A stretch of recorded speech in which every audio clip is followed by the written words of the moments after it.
VS novel world में आपका स्वागत है, जहां हर कहानी आपको नए सफ़र पर ले जाती है। आनंद लीजिए और कहानियों की दुनिया में खो जाइए। चलिए अब शुरू करते हैं। गांव में प्रवेश करते ही कुछ ग्रामीणों ने अभिराज को देखा। वाह, वह कौन है? किसी कुलीन या शायद राजघराने का लगता है ना? कोई बाहरी यहाँ कैसे आ गया? एक युवा युवक ने अपने बगल वाले दूसरे व्यक्ति से पूछा। चुप, जोर से मत बोल, मुझे नहीं पता कोई कुलीन यहाँ क्या कर रहा है। पर अगर तूने जोर से चिल्लाकर उसे नाराज कर दिया तो हो सकता है वह तेरा सिर काट दे। हो सकता है अगर वह चाहे तो हमारी इस गरीबी से भरी जिंदगी बेहतर हो जाए। अभिराज सब सुन सकता था। उसने दोनों युवाओं की ओर देखा जो उसके बारे में बात कर रहे थे। एक, तुम दोनों यहाँ आओ। अभिराज ने उन्हें एक आदेशात्मक लहजे में बुलाया। जैसे ही उसने ऐसा किया दोनों डर के मारे पत्थर बन गए। हम खत्म, यह उनका एकमात्र विचार था, फिर भी वे उसके पास गए। जी हुजूर, तुम्हारा गांव इतना गरीब क्यों है? क्या तुम दूसरे गांवों या कस्बों के साथ व्यापार नहीं कर सकते? अभिराज ने सीधे पूछा। वे दोनों अवाक रह गए। ये कैसा सवाल था? वे इतने गरीब क्यों थे? दरअसल हुजूर, हमारा गांव पीढ़ियों से यहीं रह रहा है। हमें ठीक ठीक कारण पता नहीं है, लेकिन कहा जाता है कि कभी हमारे गांव में एक नायक था जिसने हमें किसी चीज़ की रक्षा के लिए यहीं रहने और अन्य गांवों से संपर्क न रखने का आदेश दिया था। तब से हम गरीबी में जी रहे हैं। किसी कारणवश कोई दूसरा गांव या कस्बे का व्यक्ति यहाँ नहीं आता और हम वहाँ नहीं जाते। और सबसे निराशाजनक बात यह है कि हमें कभी वह खजाना मिला ही नहीं जिसकी हम रक्षा कर रहे हैं। उन दोनों ने उदासी से जवाब दिया। अच्छा ऐसा है। अभिराज ने तुरंत इलाके को स्कैन करना शुरू कर दिया। उसने पहले भी ऐसा किया था पर पूरी तरह से स्कैन नहीं किया था। हो सकता है कुछ छूट गया हो। क्या उस तालाब में वह कमल है? धत, यह मुझसे कैसे छूट गया? ये तो हरा कमल है ना? सृष्टि कमल। अभिराज अचानक उत्साहित हो गया। एक सृष्टि कमल उसके आयाम में विश्व वृक्ष के समान पद पर था। यह उसके आयाम के भीतर जीवन रूपों का निर्माण कर सकता था। वह इतना शक्तिशाली था, फिर भी उसकी अपनी रचना का एक भी जीवन रूप नहीं था। वह कुछ बना सकता था, लेकिन वे उसके आयाम के लिए उपयुक्त नहीं होते। इसलिए वह एक ऐसे खजाने की तलाश में था जो उसके आंतरिक आयाम की विशेष ऊर्जा का उपभोग करके स्वाभाविक रूप से जीवन रूपों को जन्म दे सके। तुम जा सकते हो, उसने उन दोनों को विदा किया। वह उस जगह से गायब हो गया और कमल के पास प्रकट हुआ। वह बस कमल को छूने ही वाला था कि अचानक उस कमल से एक आत्मा निकली। इसमें एक जबरदस्त दबाव था जो कम से कम इस नश्वर दुनिया के लोगों के दबाव से कहीं ऊपर था। हालांकि अभिराज शांति से आत्मा को देख रहा था। ये जीवित होने पर T21 का अस्तित्व था। ओह, तुम मेरे दबाव को सह सकते हो। सिर्फ एक नश्वर के लिए बुरा नहीं है। आत्मा बहुत प्रभावित हुई, क्योंकि वह अभिराज से जरा सी भी ऊर्जा महसूस नहीं कर पा रहा था। अभिराज ऊब रहा था। उसके पास इसके लिए समय नहीं था। वह इस खजाने के प्रभाव को आजमाने के लिए उत्सुक था। इसलिए उसने उस आत्मा पर अपने दबाव की थोड़ी सी मात्रा छोड़ी। तुरंत आत्मा को लगा कि वह एल्फ देव के सामने खड़ा है। नहीं, वह अंतिम अराजकता युग के सर्वनाश के समय उसने जिस एल्फ देव को देखा था उससे लाखों गुना अधिक शक्तिशाली था। वह उन चुने हुए लोगों में से एक था जो आदिमजनक के लिए उत्पत्ति के पत्थर इकट्ठा करने के लिए सर्वनाश क्षेत्र के अंदर गया था। वह तुरंत घुटने टेक दिया। हुजूर, मुझे माफ़ कर दो। मेरा आपको ठेस पहुंचाने का कोई इरादा नहीं था। कृपया मुझे क्षमा करें। आत्मा कांपने लगी। तुम्हें यह अराजक हरा कमल कहाँ मिला? अभिराज ने शांति से पूछा। हुजूर, मुझे ये खजाना सर्वनाश क्षेत्र में मिला था। मैं जानता था कि यह कुछ खास है, इसलिए मैंने इसे इस नश्वर दुनिया के गांव में रखा और इसकी रक्षा के लिए यहाँ एक छोटा सा गांव बसाया। मैंने अपनी शक्ति के अनुसार इसकी उपस्थिति और कर्म को भी छिपा दिया। कोई भी ऐसे नश्वर लोक में एक सर्वोच्च खजाने की तलाश नहीं करेगा। मैंने यही सोचा था। मैं इसका उपयोग तब करने वाला था जब मैं T24 बन जाता और अपनी आंतरिक वास्तविकता का निर्माण कर लेता। लेकिन मेरा मुख्य शरीर वहीं मर गया। मैं तब से एक भाग्यशाली व्यक्ति का इंतजार कर रहा था कि वह यहाँ आए ताकि मैं उससे कोई सौदा कर सकूं। आत्मा ने बात करना बंद कर दिया। जब उसने किसी के साथ सौदा करने की बात कही तो अभिराज समझ गया कि वह क्या कहना चाहता था। शायद यह उसका मार्गदर्शक बनने और उसे धीरे धीरे शक्तिशाली बनाने के लिए था, और उसके बाद वह उसे पुनर्जीवित कर सकता था। ठीक है, मैं तुम्हारा कमल ले रहा हूं और मैं तुम्हारी इच्छा पूरी करूंगा। ये कहकर उसने आत्मा के जवाब का इंतजार नहीं किया। उसने कमल को तोड़ लिया और उसे अपने आंतरिक आयाम में रख दिया। उसके बाद उसने अपना हाथ बढ़ाया। ठीक हो जा। तुरंत पूरी दुनिया अपार प्रकाश ऊर्जा से सफ़ेद हो गई। आत्मा अत्यधिक विस्मय से सब कुछ देख रही थी। उसने आदिमजनक को लोगों को पुनर्जीवित करते देखा था, लेकिन वे समय स्थान को उलट देते और अपार मात्रा में ऊर्जा के विनिमय के साथ समय की नदी से व्यक्ति को बाहर निकालते थे। लेकिन अभिराज जो कर रहा था वह उतना ही हास्यास्पद था जितना हो सकता था। वह सचमुच उस व्यक्ति को पुनर्जीवित कर रहा था। वह अस्तित्व के नियम को ही चुनौती दे रहा था। कुछ ही क्षणों में एल्फ अपने जीवित शरीर में वापस आ गया। ठीक है, अब तुम जो चाहो कर सकते हो। अलविदा। अभिराज जाने ही वाला था, लेकिन वह आदमी जमीन पर घुटने टेक दिया। हुजूर, कृपया मुझे अपना बटलर बनने दें। अभिराज ने एक पल सोचा। एक बटलर रखना ज्यादा बुरा नहीं होगा। हाथ में एक शक्तिशाली बटलर होने से चीजें आसान हो जाएंगी और वह उसे धोखा नहीं देगा क्योंकि उसने उसे अभी अभी पुनर्जीवित किया है। अभिराज को उसे मारना भी नहीं पड़ेगा क्योंकि वह धोखेबाजों से बहुत नफरत करता था। तुम्हारा नाम क्या है? अभिराज ने पूछा। मेरा नाम औरोरा है, उसने जवाब दिया। तुम्हें एक महिला के नाम से क्यों बुलाया जाता है? अभिराज ने जिज्ञासा से पूछा। वह आदमी शर्म से लाल हो गया। यह मेरी माँ ने मेरा नाम रखा था हुजूर, क्योंकि मैं अपनी बड़ी बहन की तरह दिखता था जो मेरे जन्म से पहले मर गई थी, और उसका नाम औरोरा था। मुझे विश्वास नहीं हो रहा कि तुम इस नाम के साथ इतने शक्तिशाली व्यक्ति बन गए हो। तुम्हारे लिए चीजें मुश्किल रही होंगी, अभिराज ने उसे सांत्वना दी। ठीक है, चलो चलते हैं। लेकिन तुम्हें गांव के मुखिया को एक सपना भेजना चाहिए ताकि वह दूसरों के साथ व्यापार शुरू कर सके। ये लोग बहुत खराब हालत में रह रहे हैं, अभिराज ने उसे याद दिलाया। ठीक है मालिक, औरोरा ने सम्मानपूर्वक जवाब दिया। जैसे ही अभिराज और औरोरा वहां से निकले, पूरी दुनिया में अराजकता फैल गई। अभिराज के पुनर्जीवन ने अभी अभी एक लौकिक सनसनी पैदा कर दी थी। इसलिए हर शक्तिशाली जाति और साम्राज्य ने सोचा कि कोई सर्वोच्च खजाना यहाँ प्रकट हुआ होगा। हर जाति जांच के लिए अपने शक्तिशाली लोगों को भेजने लगी। अभिराज और औरोरा अभिराज की हवेली में प्रकट हुए। यहाँ तक कि औरोरा, एक सर्वोच्च अस्तित्व, भी इस जगह की अपार समृद्धि से तुरंत अचंभित हो गया। मालिक निश्चित रूप से धनी है, उसने सोचा। लेकिन वह ये नहीं जानता था कि अभिराज जितना चाहे उतना बना सकता था। ठीक है, जगह की रखवाली करो। मैं एकांतवास में जा रहा हूँ। मुझे घर का बना खाना पसंद है। अगर तुम नहीं बना सकते तो खाना बनाना सीखो। मालिक, मैं खाना बना सकता हूँ। चिंता मत करो। कृपया मुझे बताओ कि आपको सबसे ज्यादा क्या पसंद है। मैं आपका पसंदीदा भोजन आपके कमरे में भेजूंगा। अभिराज ने उसे खाने की एक सूची दी और अपने कमरे में चला गया। उसने कमल को देखा, जो अब उसकी ऊर्जा से बंध रहा था और अपनी जड़ें वहां फैला रहा था। 108 पंखुड़ियां धीरे धीरे खिल रही थीं, और अभिराज महसूस कर सकता था कि वहां से 108 नए जीवन रूप पैदा होने वाले थे। युमिको, क्या तुम जानती हो कि अराजकता युग के सर्वनाश में ये उत्पत्ति के पत्थर और खजाने कहाँ से आए थे? मालिक, उस बाधा के बाहर कुछ गड़बड़ है। कुछ बदल गया होगा जिसके बारे में मुझे पता नहीं है। मैं पहले जानकारी प्राप्त कर सकती थी, लेकिन अब मुझे कोई जानकारी नहीं मिल रही है। क्या ऐसा है? मुझे बताओ कि बदलाव से पहले वहाँ क्या था। मालिक, यह उत्पत्ति आयाम है। 36 आसमान हैं। हर आसमान एक उच्च आयाम है और सभी परम प्राणी 36वें आसमान या पूर्ण आयाम में रहते हैं। मैं उसी जगह से हूँ। अभिराज को आखिरकार उसके मूल के बारे में पता चला। तो वह पूर्ण आयाम से एक प्राणी थी। कोई आश्चर्य नहीं कि वह उसकी विशेषताओं को अनंत रूप से बढ़ा सकती थी। यह उसके लिए बस बच्चों का खेल था। लेकिन वह उसे मेजबान के बजाय मालिक क्यों बुलाएगी? पहले उसने कहा था कि वह उसके मूल से पैदा हुई थी। इसका क्या मतलब था? अभिराज ने सिस्टम से पूछा। क्षमा करें मालिक, मैं और कोई जानकारी नहीं बता सकती। युमिको उसे उसके मूल के बारे में और बताना चाहती थी, लेकिन उसे इसकी अनुमति नहीं थी। अभिराज केवल आह भर सकता था और इंतजार कर सकता था। तो तुम्हें क्या लगता है, वहाँ किस तरह के बदलाव हुए होंगे? उसने फिर पूछा। मुझे नहीं पता मालिक। हमें ये जानने के लिए उस बाधा को पार करना होगा। अभिराज ने अपनी आंखें बंद कर लीं और साधना शुरू कर दी। अब वह और भी तेजी से चौथी आयामी शक्ति तक पहुंचना चाहता था। वह ये भी जानना चाहता था कि वहां क्या हुआ था।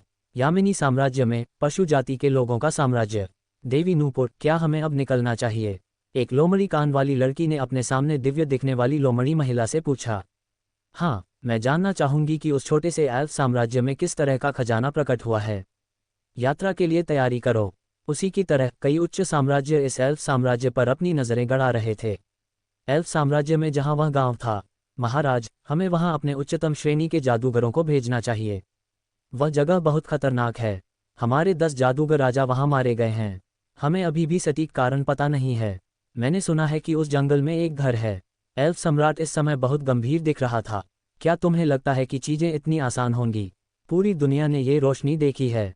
मैं शर्त लगाता हूं कि सभी जातियों के वे सर्वोच्च साम्राज्य जल्द ही यहाँ आने वाले हैं। क्या तुम्हें लगता है कि हम उनके खिलाफ टिक पाएंगे? जनरल, जो खुद भी एक जादूगर सम्राट था, तुरंत रुक गया। वह भी जानता था कि उन सर्वोच्च साम्राज्यों में उनके पूर्वजों के स्तर पर कई अस्तित्व थे और उनकी शीर्ष शक्तियां उसकी समझ से परे थीं। चिंता मत करो, अगर हम उनके खिलाफ काम नहीं करते और खजाना अपने लिए नहीं लेते, तो हमें डरने की कोई बात नहीं है। और वह रोशनी बहुत बड़ी थी। उस स्तर का खजाना ऐसा नहीं है जिस पर हमारा अधिकार हो। उन शीर्ष अधिकारियों को एक दूसरे से लड़ने दो। अगर हम वहां गए तो हम सिर्फ तोप का चारा होंगे। जब ये सब चल रहा था तो 5 और दिन बीत गए। अभिराज ने अचानक अपनी आंखें खोलीं। अलग अलग दिशाओं से कई शक्तिशाली प्राणी इस स्थान पर आ रहे थे। उसने खजाना प्रकट होने के बारे में उनकी बातचीत भी सुनी। अभिराज मुस्कुराए बिना नहीं रह सका। मजा आएगा। हालांकि कोई वास्तविक खजाना नहीं था, वह एक बना सकता था। वह एक पवित्र स्थान और वहां एक खजाना बना सकता था। अचानक उसे पत्थर में तलवार की कहानी याद आई। वह एक टियर 3 तलवार बनाएगा जो दमन के बिना ये दुनिया धारण कर सकती थी। फिर वह उसे एक पत्थर में एक पंक्ति के साथ डाल देगा। केवल योग्य ही इसे चला सकता है। हा, चलो एक और नायक बनाते हैं, तीसरा नायक। ये तलवार उसका उपहार होगी। यह उसे रास्ते में मार्गदर्शन करेगी और उसके साथ विकसित भी होगी। अचानक अभिराज ने कुछ अजीब सोचा। मैं दिन ब दिन अजीब होता जा रहा हूँ। जब कोई शीर्ष शक्ति स्तर पर पहुंच जाता है तो उन्हें अकेलापन महसूस होने लगता है। इसलिए उन्हें मनोरंजन के नए स्रोतों की जरूरत होती है। अभिराज अब समझ सकता था कि वे शक्तिशाली प्राणी ऐसे कठिन परीक्षण क्यों बनाते थे कि केवल धोखा वाले नायक ही उन्हें पार कर सकें। ये प्रक्रिया में कुछ मजा लेने के लिए था। मुझे जल्द ही चौथे आयाम तक पहुंचना चाहिए, वरना मैं जल्द ही एक बूढ़ा आदमी बन जाऊंगा। अभिराज ने अपना हाथ हिलाया और जंगल के बीच में एक विशाल झील प्रकट हुई। उस झील के केंद्र में एक पत्थर का वेदी थी और एक पौराणिक तलवार वहां गड़ी हुई थी। यह एक सर्वोच्च तलवार आभा विकीर्ण कर रही थी, इसलिए अगर कोई इसके पास भी जाना चाहता था तो उसे तलवार के लिए शुद्ध प्रेम होना चाहिए। फिर उसने रोन और सेल्सिया दोनों को इसे रखने से मना किया। यह उन पर प्रतिक्रिया नहीं करेगी, भले ही उनमें तलवार के लिए शुद्ध प्रेम हो। वह चाहता था कि इस बार एक नया नायक इस तलवार को चलाए। और अंतिम आवश्यकता ये थी कि व्यक्ति टियर 1 से नीचे होना चाहिए। सब कुछ तय होने के बाद वह औरोरा द्वारा बनाए गए भोजन को खाने लगा। वह आदमी वास्तव में खाना बनाने में अच्छा था। भोजन समाप्त करने के बाद वह व्यक्तिगत रूप से प्रतियोगिता देखने के लिए बाहर भी गया। औरोरा भी उसके साथ हो लिया। मालिक, क्या आपने ये जगह बनाई है? औरोरा ने झील की ओर इशारा करते हुए पूछा। अभिराज न सहमत हुआ और न ही मना किया। वह बस मुस्कुराया। औरोरा ने भी आगे कुछ नहीं पूछा। अचानक उसने आसमान में 23 उड़ने वाले जहाज देखे।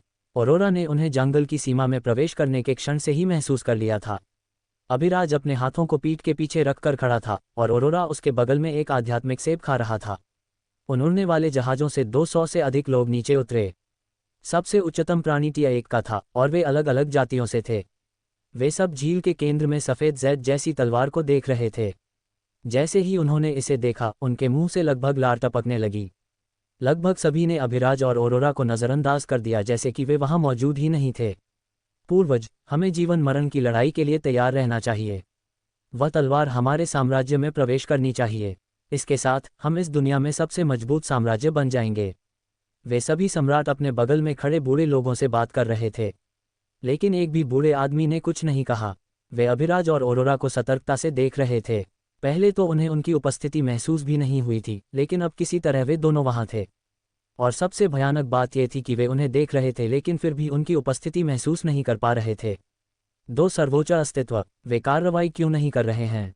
क्या वे अपने गुट के पहले आने का इंतजार कर रहे हैं? उन पूर्वजों ने सोचा। अचानक भेड़िया आदमी पूर्वजों में से एक ने साहस जुटाया और जोर से पूछा, साथी दाववादी, आपने अभी तक कोई कार्रवाई क्यों नहीं की है? क्या आपको वह तलवार पसंद नहीं है? सबने उसकी बहादुरी के लिए उसे थम्स अप दिया।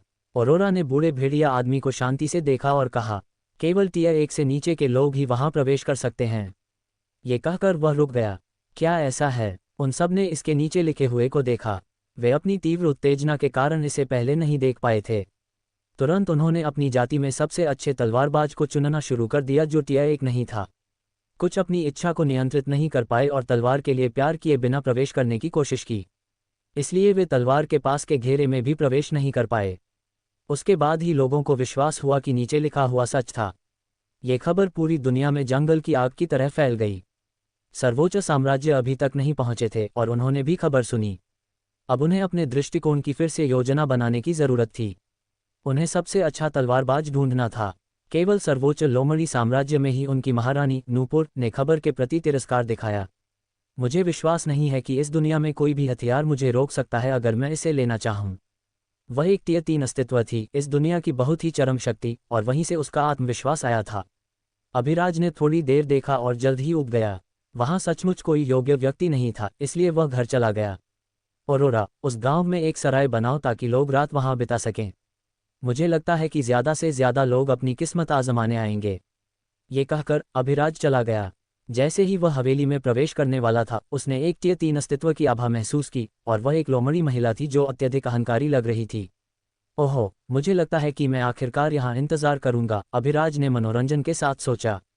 नूपुर शाही अंदाज के साथ जमीन पर उतरी। उसकी आंखें ठंडी और कंपकंपी पैदा करने वाली थीं। जैसे ही वह प्रकट हुई, वे पूर्वज जमीन पर घुटने टेक दिए। हम इस जगह पर देवी नूपुर का स्वागत करते हैं। हम आपके सामने उपस्थित होने से सम्मानित हैं, उन्होंने एक साथ चिल्लाया। नूपुर ने किसी को नहीं देखा। उसने वेदी की ओर चलना शुरू कर दिया। कोई बूढ़ा आदमी नियम बताने वाला था कि सम्राट दायरे से ऊपर कोई भी वहां प्रवेश नहीं कर सकता, लेकिन नूपुर ने उसे एक ठंडी नजर दी और वह आदमी तुरंत रुक गया। अभिराज ने अपनी उंगलियां चटकाईं और कानून में कुछ बदलाव किए। अब नूपुर को अंदर जाने की अनुमति थी, लेकिन उसे इसे चलाने की अनुमति नहीं थी। अब उसकी प्रतिक्रिया देखते हैं। अभिराज एक बुरी मुस्कान के साथ मुस्कुराया। नूपुर धीरे धीरे झील के पानी पर चलने लगी और वेदी की ओर गई। सभी को आश्चर्यचकित करते हुए वह उस बाधा से गुजर गई जहां सभी को रोका जा रहा था। यह क्या हो रहा है? वह वहां प्रवेश क्यों कर पा रही है? क्या इसमें कोई नियम नहीं है जो सम्राट दायरे से ऊपर किसी को भी रोकता है? या ये सिर्फ इसलिए है क्योंकि वह बहुत सुंदर है? अलग अलग जातियों के वे पुराने राक्षस नियम के बारे में दूसरा विचार करने लगे। वे सब अब फिर से कोशिश करना चाहते थे। कौन जानता है, शायद उनमें से कोई सफल हो जाए। नूपुर ने उस बाधा से गुजरते हुए सभी को देखा और उन्हें तिरस्कारपूर्ण नजर दी, जैसे कह रही हो, मुझे देखो किसानों, मैं तुम सबसे कहीं बेहतर हूँ। वे बूढ़े लोग जो अभी अभी पहुंचे थे और जिनकी खेती उसके जैसी ही थी, सबने अपने हाथ कस लिए। वह चुड़ैल, अगर वह कभी मेरे हाथों में आ गई तो मैं उसे बिस्तर में असली बॉस दिखाऊंगा। यहाँ तक कि उन बूढ़े लोगों के मन में भी उसके बारे में विकृत विचार थे। वह इतनी सुंदर थी। नूपुर तलवार के सामने रुकी। फिर उसने बिना किसी हिचकिचाहट के मूठ पकड़ ली, जैसे कि उसे यकीन हो कि वह सफल होगी। उसने इसे हल्का सा खींचा, लेकिन तलवार जरा भी नहीं हिली। वह हैरान थी कि तलवार उसकी सर्वोच्च शक्ति का विरोध कर सकती थी। फिर उसने इसे बाहर खींचने के लिए अपनी आधी ताकत का इस्तेमाल किया, लेकिन यह अभी भी नहीं हिली। इस बार उसका चेहरा गंभीर हो गया। उसने इस क्षण अपनी पूरी शक्ति का इस्तेमाल किया, लेकिन परिणाम वही रहा। वह घबराने लगी। वह एक शानदार प्रवेश के साथ यहाँ आई थी और दूसरों को नीचा भी दिखाया था। क्या होगा अगर वह इसे बाहर निकालने में विफल रही? क्या इससे वह पूरी दुनिया के सामने हंसी का पात्र नहीं बन जाएगी? उसका सुरुचिपूर्ण व्यवहार टूटने लगा। वह इसे बाहर खींचने के लिए अपनी सभी सर्वोच्च तकनीकों का उपयोग कर रही थी, लेकिन कुछ भी काम नहीं कर रहा था। वह क्या कर रही है? वह उसे बाहर क्यों नहीं खींच रही है? लोग भ्रमित दिखने लगे। क्या ऐसा हो सकता है कि वह इसे बाहर नहीं खींच सकती? अचानक औरोरा ने कहा। उसने शब्द जोर से कहे जो दूसरे कहने की हिम्मत नहीं कर रहे थे। ये सिर्फ अभिराज के लिए, इसे और मनोरंजक बनाने के लिए था। जैसे ही उसने ऐसा कहा, जिन्हें यही संदेह था, उन्होंने भी अपने आंतरिक विचार व्यक्त करना शुरू कर दिया। नूपुर बाहर सब सुन सकती थी। वह शर्म और गुस्से से लाल हो गई। वह निराशा में गरज उठी। बाहर आ जाओ कमीने, उसने जोर से शाप दिया। जैसे ही उसने ऐसा कहा, उसे तुरंत पछतावा होने लगा।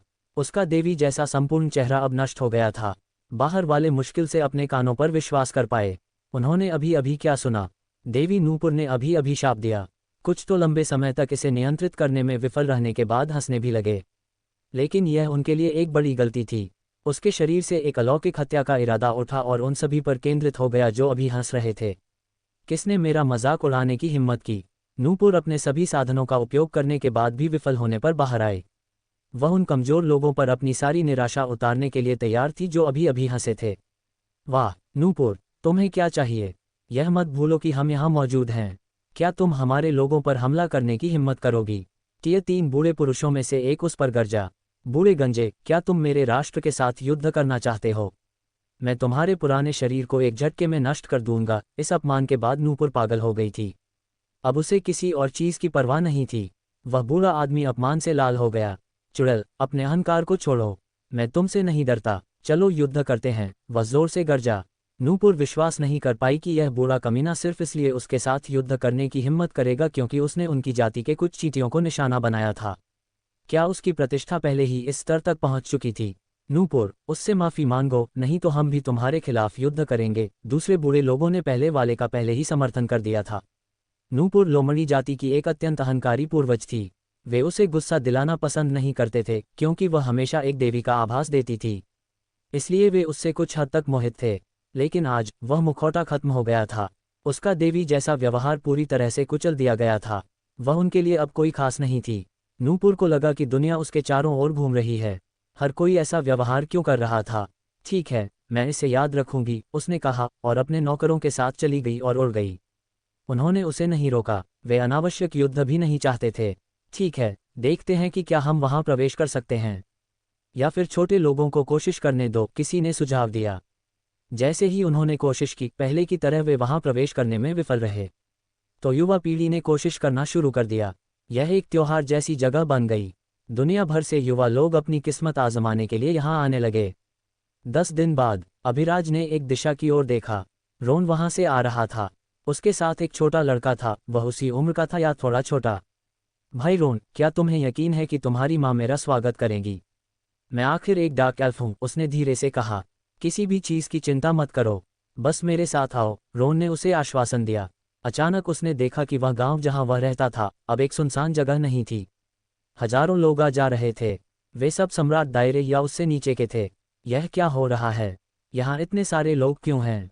वह हैरान था। उसने गांव में पहले कभी इतने सारे लोग नहीं देखे थे। अचानक उसे अपने मालिक की याद आई। क्या ये लोग उसके मालिक के लिए यहाँ थे? क्या वे उसे परेशान कर रहे थे? लुकस, यहाँ थोड़ी देर रुको, मैं 1 मिनट में वापस आता हूँ। रोन ने डार्क एल्फ को गांव में छोड़ा और जंगल की ओर भागा। इस बीच लुकस सब कुछ जिज्ञासा से देख रहा था। उसने कुछ युवाओं और युवतियों को तलवारें लिए हुए एक स्थान की ओर जाते देखा। लुकस को तलवारें पसंद थीं क्योंकि उसने अभी अभी समझना शुरू किया था। उसने तलवारों के प्रति एक जुनून महसूस किया। वह रोन का पीछा कर रहा था क्योंकि उसने देखा था कि रोन कितनी सुंदरता से तलवार संभालता था और उसकी तलवार कितनी सुंदर थी। इसलिए वह उससे सीखना चाहता था। रोन ने भी उसे स्वीकार कर लिया था। इस तरह वे दोस्त बन गए थे। लुकस ने उन लोगों का पीछा करना शुरू कर दिया। वह उनसे बात करना चाहता था, लेकिन जल्द ही वे उस झील के पास पहुंचे जहां तलवार वेदी थी। जैसे ही लुकस ने वह तलवार देखी, उसे तुरंत उससे प्यार हो गया। भाई, क्या तुम मुझे उस तलवार के बारे में बता सकते हो? उसने पास के एक एल्फ लड़के से पूछा जिसका उसने पीछा किया था।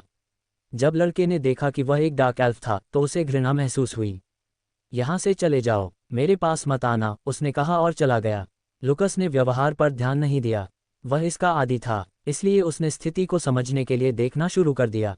थोड़ी देर बाद उसे कुछ अंदाजा हुआ। यह एक अनमोल तलवार थी जो अचानक यहाँ प्रकट हुई थी और कोई भी इसे बाहर नहीं निकाल सका था। लुकस को अपने हाथ में खुजली महसूस हुई। वह कोशिश करना चाहता था। उसने धीरे धीरे वेदी की ओर चलना शुरू कर दिया। कुछ लोगों ने देखा कि एक डार्क एल्फ तलवार की ओर चल रहा था। वे उसका मजाक उड़ाए बिना नहीं रह सके। लुकस ने इसकी परवाह नहीं की और बाधा में प्रवेश किया। उसने बिना किसी रुकावट के प्रवेश किया। ये स्पष्ट था कि वह तलवार से बहुत प्यार करता था। फिर वह उसके पास गया और उसकी मूठ पकड़ ली। तुरंत पूरा आसमान बादलों से काला हो गया। बिजली कड़कने लगी। हर कोई हैरान रह गया। मौसम अचानक इतना क्यों बदल गया था? अपने कमरे में अभिराज ने लुकस को देखा। ओह, इस डार्क एल्फ का मेरे साथ भाग्य है। तो क्या वह तीसरा चुना हुआ है? चलो देखते हैं। रोन दौड़ता हुआ अपनी हवेली के सामने आया। मालिक, क्या आप ठीक हैं? मैंने गांव में बहुत सारे लोगों को देखा। क्या वे आपको परेशान कर रहे हैं? अगर आप चाहते हैं तो मैं सभी को बाहर निकाल सकता हूं। अभिराज ने रोन को देखा। बच्चे, तुम्हें कुछ नहीं करना है। झील पर जाओ और अपने छोटे भाई की रक्षा करो। वह तुम्हारी तरह इतिहास बनाने जा रहा है, इसलिए वे लोग निश्चित रूप से उस पर हमला करेंगे। रोन ने अपने दिमाग में अभिराज की आवाज़ सुनी। हालांकि वह भ्रमित था, फिर भी वह उस दिशा की ओर भागना शुरू कर दिया जहां अभिराज ने उसे जाने के लिए कहा था। वेदी पर लुकस बिना किसी प्रतिरोध के तलवार को बाहर निकालने लगा। हर कोई इस अभूतपूर्व दृश्य को सदमे से देख रहा था। इतने सारे सर्वोच्च प्रतिभाशाली लोग पत्थर से उस चीज को बाहर निकालने में विफल रहे थे, और फिर भी एक डार्क एल्फ ने ऐसा कुछ नहीं किया। यह उन सभी प्रतिभाशाली लोगों के लिए एक तमाचा था। इसके अलावा लोमड़ी जाति की पूर्वज देवी नूपुर भी ऐसा करने में विफल रही थीं। ये तब तक ठीक था जब तक कोई इसे बाहर नहीं निकाल सकता था। हर किसी ने सोचा कि यह असंभव था और इसे बाहर नहीं निकाला जा सकता था। लेकिन अब जब किसी ने ऐसा किया था तो ये साबित हो गया कि वह उन सभी से बहुत बेहतर था जिन्होंने कोशिश की और विफल रहे। इसलिए हर कोई उत्तेजना के बजाय शत्रुता के साथ लुकस को देख रहा था। इसके अलावा ये तलवार खुद एक खजाना थी। अब तक यह उस वेदी में दबी हुई थी, इसलिए यह बेकार थी। लेकिन अब इसे वहां से बाहर निकाल लिया गया था। इसका पूरा मूल्य अभी प्रदर्शित हो रहा था। यहाँ तक कि पूर्वज स्तर के पात्र भी इस तलवार जैसी किसी चीज के लिए पागल हो जाएंगे। लुकस इन सब से बेखबर था। वह तलवार की सुंदरता में डूबा हुआ था। वह तलवार मुझे दे दो, लड़के, नहीं तो यहाँ से जाने के बारे में सोचना भी मत, एक बूढ़े आदमी ने लुकस पर गरजा। लुकस अचानक गर्जना से चौंक गया। उसे कोई अंदाजा नहीं था कि अगर उसने उस चीज को बाहर निकाला तो क्या होगा। उसे हमेशा कचरे की तरह माना जाता था, हाँ, लेकिन उसे पहले कभी धमकी नहीं दी गई थी, क्योंकि उसने इस बिंदु से पहले कभी ऐसा कुछ हासिल नहीं किया था। जैसे ही लुकस मानसिक रूप से टूट रहा था, उसने अपने सिर में एक आवाज सुनी। अरे बच्चे, उस पत्थर से महान मुझे बाहर निकालने के लिए तुम गहरी मुसीबत में हो।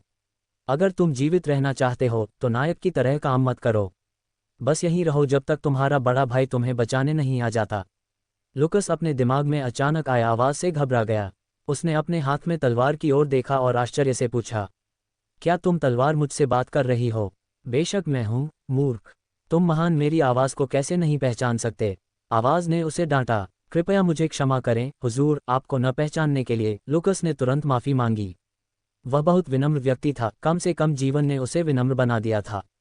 तुम में क्षमता है बच्चे, कोई आश्चर्य नहीं कि तुम मुझे बाहर निकाल सके, भले ही मेरे मालिक ने इसके लिए कुछ हास्यास्पद नियम रखे थे। तलवार ने लुकस के विनम्र व्यवहार से संतुष्ट होकर कहा, क्या तुमने मालिक कहा? क्या वह तुम्हारा पिछला मालिक है या तुम्हारा निर्माता? लुकस को इसके मूल को जानने में दिलचस्पी थी। बेशक मेरा निर्माता, मैं चलाने वाले से चलाने वाले तक नहीं जाता। तुम मेरे पहले चलाने वाले हो और तुम मेरे अंतिम होगे, उसने गर्व से घोषणा की। लेकिन लुकस का चेहरा लाल हो गया। उसने ये शब्द रोमांस कहानियों में जोड़ों से सुने थे, अब वे ऐसे क्यों लग रहे थे? लुकस और सवाल पूछने ही वाला था जब वही गर्जना फिर से आई। तुम बाहर क्यों नहीं आ रहे हो? क्या तुम चाहते हो कि तुम्हारा पूरा परिवार तुम्हारे साथ मर जाए? इस बार लुकस का धैर्य टूट गया। उसका परिवार पहले ही मर चुका था और वह इसलिए था क्योंकि वे डार्क एल्फ थे। इसलिए जब कोई उनके बारे में बुरी बातें कहता था तो यह उसका दुखद बिंदु था। बूढ़े कमीने, मुझे तुम्हारी पृष्ठभूमि या शक्ति की कोई परवाह नहीं है। अगर मैं तुम्हारी तरह बूढ़ा होता तो मैं तुम्हारे पुराने शरीर को एक झटके में दुनिया से गायब कर सकता था। घर जाओ और अगर तुम्हारी पत्नी है तो उसका दूध चूसो। यहाँ एक पागल कुत्ते की तरह गरज कर अपना कीमती समय बर्बाद मत करो। ये केवल तुम्हारी बची हुई उम्र को कम करेगा। उसने बूढ़े आदमी को हिंसक रूप से शाप दिया। जब लोगों ने ये सुना तो वे पत्थर की मूर्तियों की तरह खड़े हो गए। उस डार्क एल्फ कमीने ने अभी अभी क्या कहा? उसे ये सारी हिम्मत कहाँ से मिली? कुछ सफ़ेद एल्फ अपने कान साफ किए बिना नहीं रह सके, क्योंकि जिस बूढ़े एल्फ को उसने अभी अभी डांटा था वह काग साम्राज्य के काग पंथ का एक बुजुर्ग था। यह उन सर्वोच्च पंथों में से एक था जिसका एक टिया 3 पूर्वज था। इसके अलावा ये बूढ़ा आदमी खुद भी एक टिया 1 अस्तित्व था। एल्डर गेरोस सभी में सबसे ज्यादा हैरान था। उसे पहले कभी इस तरह से डांटा नहीं गया था, लेकिन आज एक डार्क एल्फ कमीने ने ऐसा कुछ कहने की हिम्मत की। वह अपने कानों पर विश्वास नहीं कर सका। यह एक सपना होना चाहिए। हाँ, यही होना चाहिए। अन्यथा कोई भी गणना उसे यह जवाब नहीं दे रही थी कि उस एल्फ को ऐसे शब्द कहने की हिम्मत कहाँ से मिली। लेकिन जब उसे एहसास हुआ कि यह कोई सपना नहीं बल्कि वास्तविकता थी तो शर्म तुरंत उसके दिमाग में भर गई और गुस्सा सुनामी की तरह बढ़ गया। वह एक मिसाइल की तरह लुकस की ओर बढ़ा, लेकिन इससे पहले कि वह उस तक पहुंच पाता एक और गर्जना आई। बूढ़े कुत्ते, अगर तुमने मेरे छोटे भाई को नुकसान पहुंचाने की हिम्मत की तो मैं तुम्हारी पूरी पीढ़ी को चो दूंगा। वह बूढ़ा आदमी अत्यधिक गुस्से से तुरंत कुछ खून उगल दिया। उसे आज 2 बार शाप दिया गया था और दोनों बार यह उन जूनियर्स द्वारा किया गया था जिन्हें उसने पहले कभी देखा भी नहीं होगा। ये पूरा गांव नष्ट हो जाना चाहिए। उन सब ने मुझे शाप देते हुए सुना। उन्होंने अब जीने का अधिकार खो दिया है। गेरोस गुस्से से पागल हो गया था और उसके शरीर से अपार आग निकलने लगी। अच्छा नहीं, वह सबसे शक्तिशाली एल्फ मंत्रों में से एक नर्क बवंडर को अनलीश करने जा रहा है। किसी ने जोर से चिल्लाया, लेकिन फिर भीड़ के बीच से एक तीखी आवाज आई, रुको दोस्त, यहाँ तुम्हारे बहुत सारे लोग मौजूद हैं। क्या तुम उन सबको मार डालोगे? बूढ़े आदमी के समान एक आभा वहां प्रकट हुई। बूढ़े एल्फ ने बोलने वाले को देखा।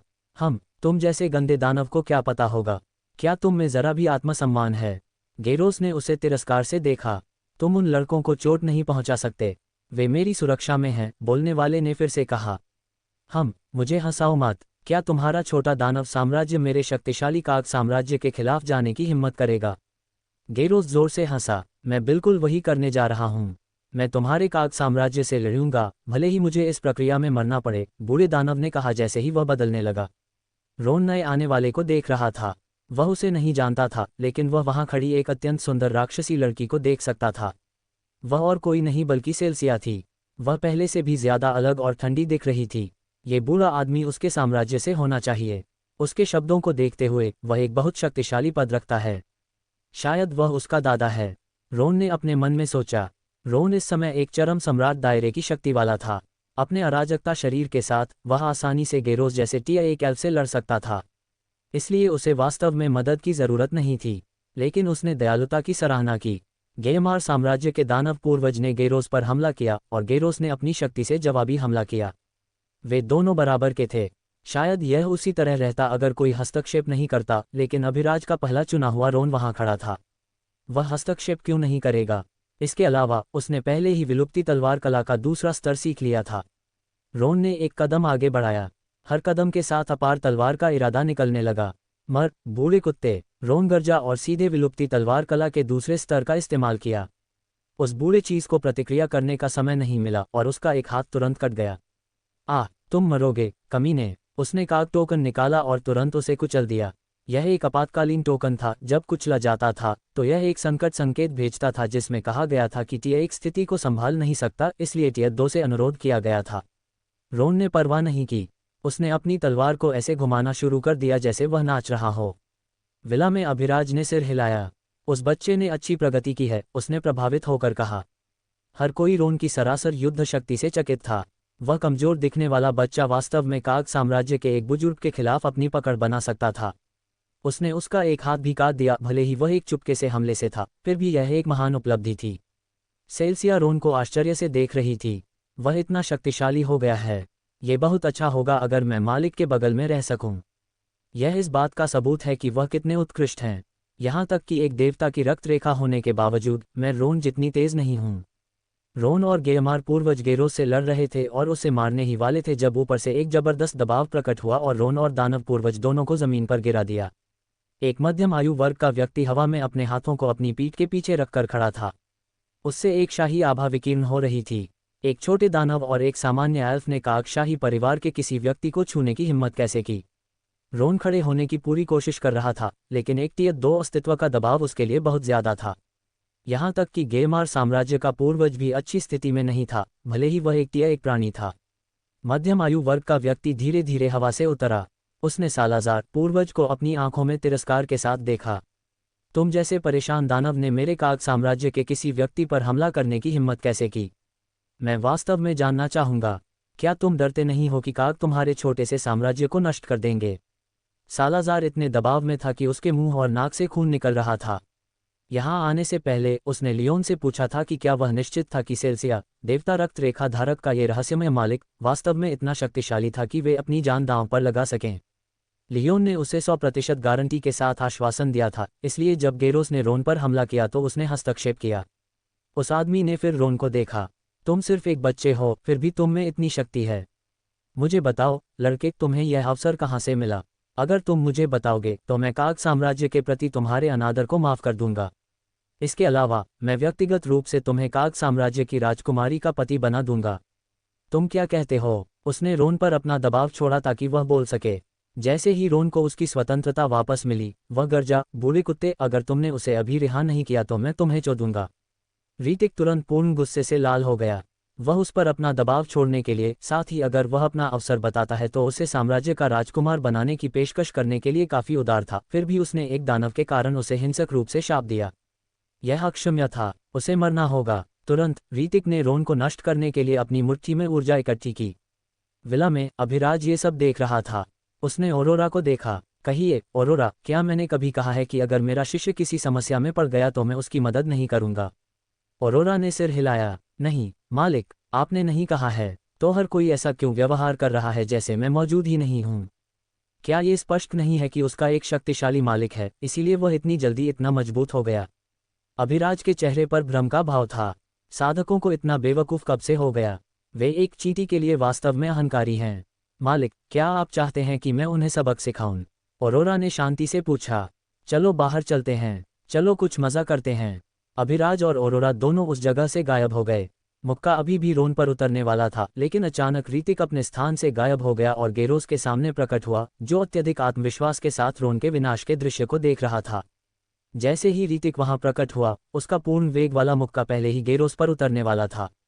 गेरोस का चेहरा डर से पीला पड़ गया, लेकिन उसे चिल्लाने का भी मौका नहीं मिला और रीतिक को समय पर अपनी मुट्ठी रोकने का मौका नहीं मिला। धड़ाम, ये सीधे उस पर उतरा और गेरोस तुरंत खून के छींटे में बदल गया। दूसरे लोग जो शो का मजा ले रहे थे वे भी डर से चिल्लाए। वह अपने ही साम्राज्य के किसी व्यक्ति को क्यों मारेगा? रीतिक ने दृश्य को ऐसे घूर रहा था जैसे उसकी आत्मा ने उसके शरीर को छोड़ दिया हो, इसलिए नहीं कि उसने अपने ही साम्राज्य के किसी व्यक्ति को मार डाला था, बल्कि इसलिए कि वह समझ नहीं पाया कि यह कैसे हुआ। स्थितियों पर पूर्ण नियंत्रण जिसका उसने हजारों सालों तक आनंद लिया था, आज ढह गया था। उसे कोई अंदाजा नहीं था कि अभी अभी क्या हुआ। उसने रोन की ओर देखा, क्योंकि दो आदमी उसके बगल में प्रकट हुए थे। वह उनके चेहरे नहीं देख सका और न ही उनकी उपस्थिति महसूस कर सका।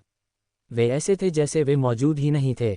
बच्चे, तुम्हारा मुंह वास्तव में गंदा है, पर मुझे ये पसंद है। जाओ उसे मारो, अभिराज ने रोन से कहा। रोन, सेल्सिया, लियोन, तिम्बर और सालाजार ने पहली बार अभिराज का शरीर देखा और उसकी आवाज़ एक ही समय में सुनी। सालाजार तुरंत समझ गया कि लियोन ने झूठ नहीं बोला था। वे अब एक सर्वोच्च प्राणी की उपस्थिति में थे। उसे बस यह नहीं पता था कि वह कितना शक्तिशाली था। अभिराज कोई ऐसा व्यक्ति था जो कमजोरों को धमकाना पसंद करता था, हालांकि कमजोरों को खुद धमकाने वाला होना पड़ता था, यही मानदंड था। अब जब किसी ने उसके शिष्य को धमकाया था तो वह उन्हें धमकाएगा। उसमें एक सर्वोच्च प्राणी के योग्य गरिमा का कोई अंश नहीं था। वह हमेशा वही करना पसंद करता था जो वह चाहता था। उसके लिए शक्तिशाली बनने का मतलब था पूर्ण स्वतंत्रता। वह किसी भी कानून से शासित नहीं होगा, यहाँ तक कि नैतिक कानूनों से भी नहीं। उसके लिए जो मायने रखता था वह ये था कि वह क्या चाहता था। रोन घबरा गया था। वह अभिराज का चेहरा देख सकता था। केवल जिन्हें अभिराज अनुमति देता था वे ही उसे देख सकते थे। मालिक इतने सुंदर और जवान हैं। मैंने सोचा था कि वह एक बुरे आदमी होंगे, रोन और सेल्सिया दोनों ने एक ही समय में सोचा। अभिराज ने फिर से रोन को देखा। तुम वहां क्यों खड़े हो? जाओ और उसे पीटो। वह हिल नहीं सकता। रोन होश में आया और तुरंत रीतिक की ओर भागा। अभिराज ने केवल उसके अंगों को स्थिर किया था, लेकिन वह अभी भी सोच सकता था। अगर वह चाहता था और उसके पास अपने दिमाग के माध्यम से अपने वरिष्ठ से संपर्क करने का कोई साधन था, तो अभिराज उसे नहीं रोकेगा। रोन उसके सामने आया और एक दानव की तरह मुस्कुराने लगा। फिर उसने अपनी मुट्ठियां चटकाईं और धड़ाम, पैट, पुट, बूम, मारपीट की अलग अलग कर्कश ध्वनियां गूंज उठीं। रीतिक दया की भीख मांगने के लिए अपना मुंह भी नहीं खोल सका। रोन उसे पंच कर रहा था, लात मार रहा था और थप्पड़ मार रहा था जैसे किसी का काम नहीं।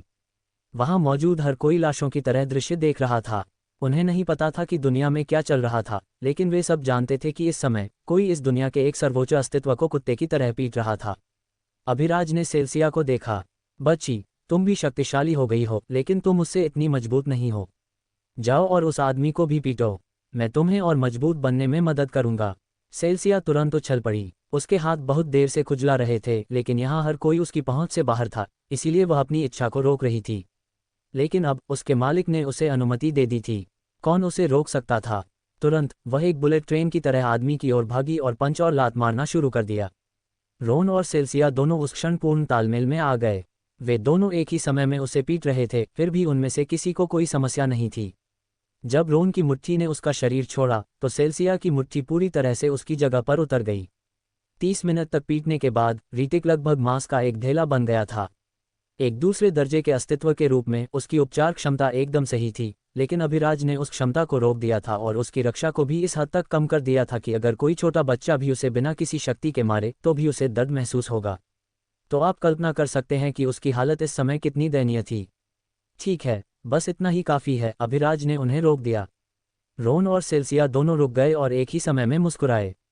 उनके मालिक ने उन्हें अपनी निराशा व्यक्त करने की अनुमति दी थी। धन्यवाद मालिक, उन दोनों ने उसे झुककर कहा।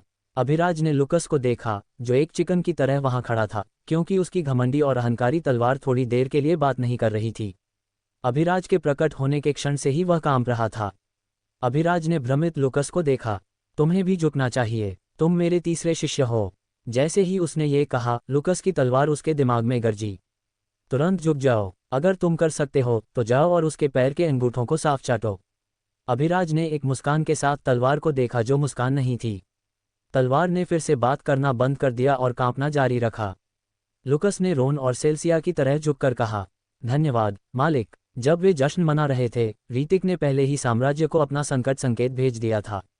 उसने पूर्वज की उपस्थिति का अनुरोध किया। क्या आप चाहेंगे कि मैं कहानी में आगे क्या होता है इसे जारी रखूं?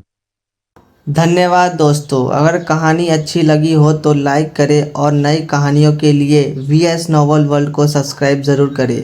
मिलते हैं अगली कहानी में।